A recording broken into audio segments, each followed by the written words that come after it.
Iba talagang panic buying na talaga. So ako, gusto ko man bumili dahil pero wala ako pambili ng pang full tank, pang stock.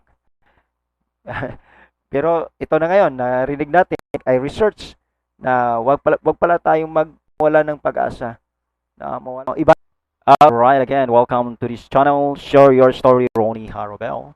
And it's time to talk to you about my story one more time. And I hope you are enjoying to listen to this my share story.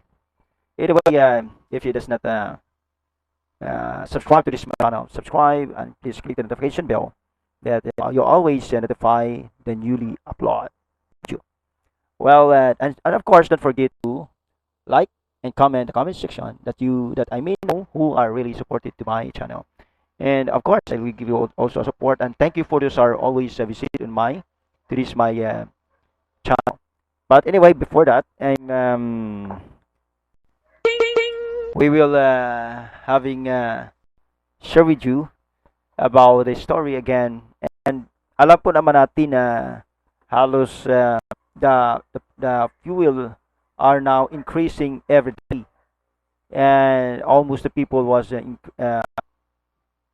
struggling about this and or the hardship of life because the oil are continuing to price hike. Well, that's the life that alam niyo naman po kasi tayo parang bumabase na rin po tayo sa mga fuel ngayon o oil dahil po diyan po tayo nagkaroon po ng yung mga negosyante sa ating trabaho, sa pagpunta ng school, ating mga kabataan, at anuman mga klaseng pinupuntahan natin, whatever occasions or gatherings or bondings, hindi po makaligtaan yan. Kasama po talaga yan sa pinaka-basic needs natin.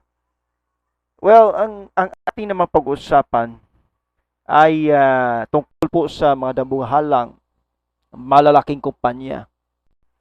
We will talk about this Petron, Shell, and Caltex. Well, siya pong ating ngayong pag-uusapan sa istoryang ito. You know why? Because dahil po sa kanila ay lalo pong lumulubo ang ating mga simply that's naintindihan po natin yan po ay business all over the world. So hindi po natin makaligtaan whatever ano mga pangalan yan, pero dito kasi sa Pilipinas ay ang kilala sa atin dito ay una po ay walang iba kundi ang Petron, yes, Caltex and Shell. So well, ito na po ang ating pag-uusapan. Hindi patungkol sa pataasan ngayon, kung magkano na ngayon ang presyo ng mga fuel o diesel o kaya ay gasoline. Hindi po yung gas at LPG. Ito po ay isang pamaraan na maintindihan pala natin dito kung ano ba talaga dambuhalang mga negosyanteng fuel stations na ito o kampanyang ito. At sino ang maraming, ang tanong dito po ating pag-usapan ay walang iba kundi sino ang maraming customer, no? Ang Petron ba, Shell ba, o ang Caltex? So, tayo po nagre-research, no? At at least natuto tayo mag-research din po patungkol dito na dahil po sa pag-content, no? Ay nagbigyan po natin ng malalim na pag-aaral din kahit papaano, hindi naman. So, research, instead of kung sino ang maraming customer, ang Petron, Shell, o Caltex ba? So, ang tatlong bigatin or natawag nating big three na kumpanya ng langis sa Pilipinas, dito po tayo talking about Philippines, maliban sa ibang bansa. Hindi naman natin kasi alam kung ano pong kinanatnan po nila, although tumataas din sa kanila. So, tatlong natawag po big three na kumpanya ng langis sa Pilipinas, Yan po ang Petron. Pero, na-research ko po, ang pinakamataas pa lang, maraming customer na laging binibilhan ng mga tao ay Petron po. Maliban sa Shell at sa Caltex. Pero hindi ko ibig sabihin na hindi maganda kanilang quality. Actually, they are very good quality. Pero sa Petron kasi, ang madalas itinuturing na may pinakamaraming customer at pinakamalaking market share po. So, ibig sabihin yun po. At, bakit no? Napaka-isip pa kayo? Ito, kahit ako po ay, kung tatangin niyo ako, much more pa ako bumili ng oil o ng fuel o diesel o gasoline man sa Petron. Pero, minsan, Shell o Caltex. Pero kadalasan sa Petron po talaga ako kasi mas mura po sila kay Caltex o Petron. Saka pareho din po ang kanilang mga kalidad, no? Pagdating po sa fuel. Ito.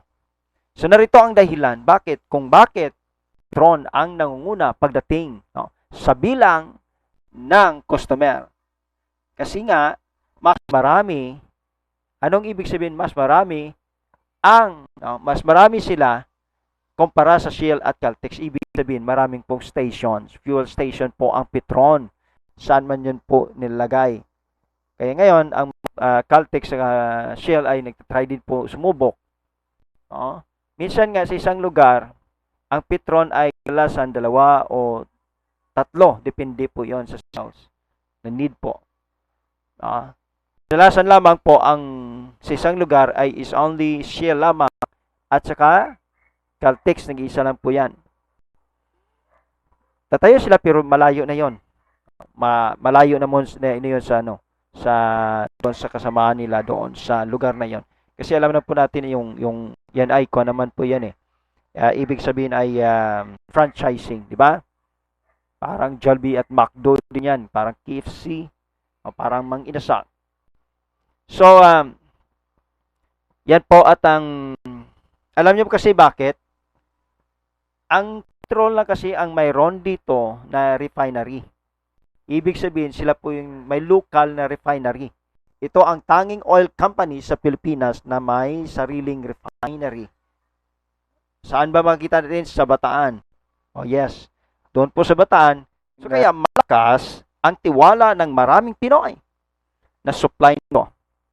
Kaya ito nga, tinatawag din, most preferred po talaga sa tatlong ito ay ang Petron.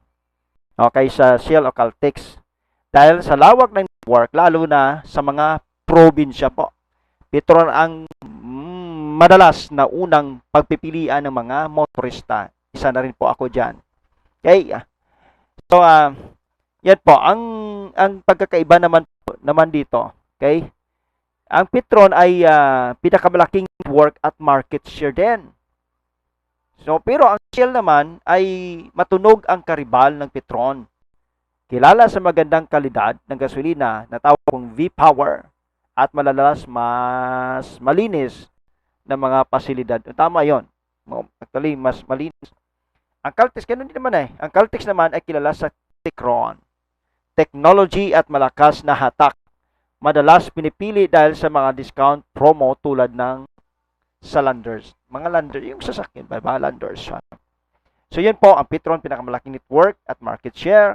Siya naman ay matunog sa karibal ng petrolyo, kilalang kalidad ng gasolina, sinitawag pong tulad nating V-Power. At ang Caltex naman, Techron, ay malakas na hatak. Yan po. At least may alam po kayo, di ba? So, Petron ay talagang ang pinakamalaking network yan sa market share. Ang Shell naman, matunog talaga yan sa mga kalidad, magandang kalidad, no? At ang Caltex naman ay kilala sa Techron, yung malakas ng hatak. So, if you want, no, kung gusto niyo magandang matak ang inyong sasakyan, Caltex. Caltex. Ang gusto naman kung Shell naman, no, malinis na gasolina para iwas problema sa makina, ay walang iba naman kundi ang Shell. Ito naman kung actually hindi naman ibig sabihin yan. Maganda rin naman ang fuel ng Petron. At simple, mababa siya dahil po mayroon dito ngang sinasabi pong di ba? na mayroon po talaga siyang refinery dito sa Pilipinas. At makita sa saan? Sa Bataan. Kaya walang problema at walang takot pala na tayo mawalan ng stock. Okay? Huwag po tayong magpanic.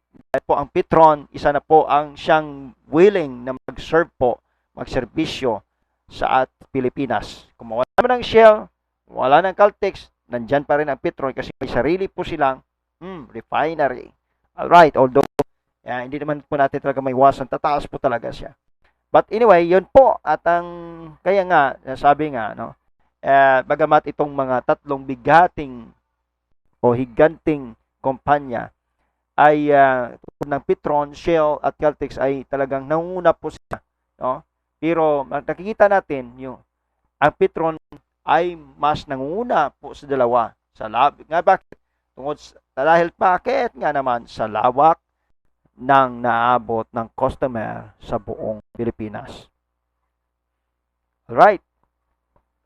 Okay, so yun po at least mayroon po tayong kaalaman na huwag tayo mag-alala na baka sabi natin wala na pong iba talagang panic buying na talaga.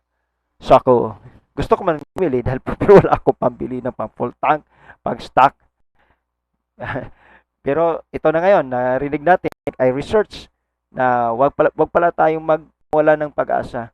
Na mawala ng kasi ang mayroon po talaga tayo dito sa Pilipinas, yung Petron na may sariling refinery doon sa Batangas. Maliban lang ipasabog yan. Well, dito na lang po at least meron tayong kaalaman na wag tayong mag-panic buying. Baka sabihin natin ubos na po no ang tawag dito ang wala tayong wala ng fuel. Alright, so here again, this is your story, Ronnie Harbel. Sana po'y nakapagbigay sa inyo ng kalaman at patuloy na ating pong naunawaan ang katunayan na gamitin po lagi natin ang ating isip, huwag pong ating puso. Okay? Kasi pag puso yung emotion na yun pero pag isip, pag wala ng gasolina, wala ng diesel, anong gawin natin? Maglalakad, magbabike, o kaya ay bumili ng kabayo o kalabaw. Baka pati kalabaw, kabayo, magmamahal na rin.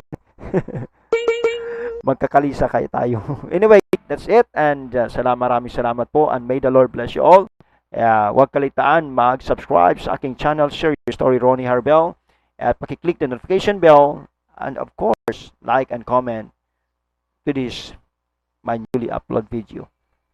That's why we need to support each other. At maraming din po ako na yung papasalamat po sa mga tao bumisita sa aking channel. Maraming salamat at may the Lord bless you all. God bless po. Bye-bye. And see you again the next upload video. Share your story on a Harabel.